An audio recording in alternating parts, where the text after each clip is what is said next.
Labadiena, mėlyji! Su geriausiais linkėjimais noriu priminti, kad birželio 8 dieną Vilniaus universiteto botanikos sode vyks kasmetinė Lietuvos aromaterapeutų asociacijos konferencija. Ir šių metų konferencija, jinai vadinasi aromaterapija psichoemociniai sveikatai. Nuo gegužės 25 dienos brangs bilietai, taip kad paskubėkit. Labai kviečiu jūs į šį ypatingą renginį. Visą dieną praleisim gražioj aplinkoj, kolegų rate. Ir konferencijoje skaitys pranešimus šio pasaulio aromaterapijos grandai. Pranešimą skaitys mano mokytojas Gabrielis Modžiai iš Anglijos.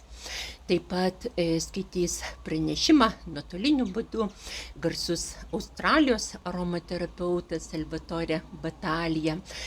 Kuomet mokiausi klinikinę aromaterapiją, Salvatore Batalijos knyga, vadovėlis buvo turbūt pagrindinis informacijos literatūros šaltinis apie klinikinę aromaterapiją. Taip pat skaitys pranešimą svečias iš Olandijos, klinikinis psichologas ir aromaterapeutas Jonathanas Benvenide apie aromaterapijos naudojimą žmonėm su autizmu ir kitom psichopatologijom.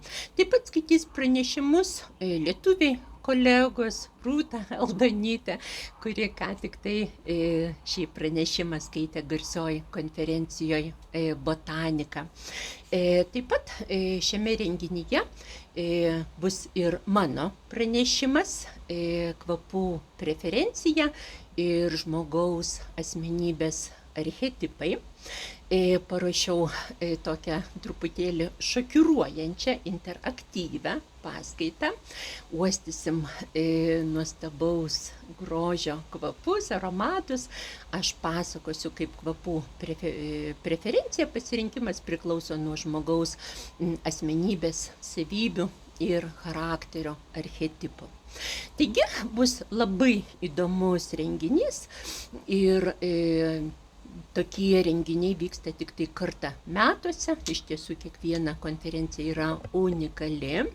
Organizatorės labai stengiasi.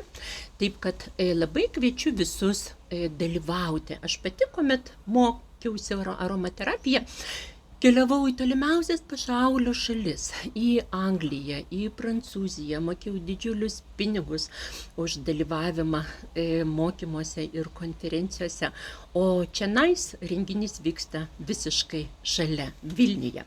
Taip kad jei domitės aromaterapija, kvapų aromatų pasauliu, labai kviečiu, gali dalyvauti žinoma visi. Ir labai svarbu, kuo skubiau įsigyti bilietą. Kiek žinau, organizatorės minėjo, kad yra daug žmonių įsiregistravusių, bet dar neapmokėjusių už bilietą. Ir kolegos, dar kartą primenu, kad nuo rytojaus 20% brangsta dalyvavimas šiame renginyje, taip kad paskubėkite. Su geriausiais linkėjimais kviečiu jūs į kasmetinę Lietuvos aromaterapeutų asociacijos konferenciją Aromaterapija psichoemociniai sveikatai. Birželio 8 dieną, visą dieną nuo ryto iki vakaro Vilniaus universiteto botanikos sode. Daugiau informacijos galite rasti mano Facebooko puslapyje ir taip pat savo adresatam išsiųsiu dar kartelį šio renginio programą. Iki susitikimo Vilniuje nuostabioj konferencijai.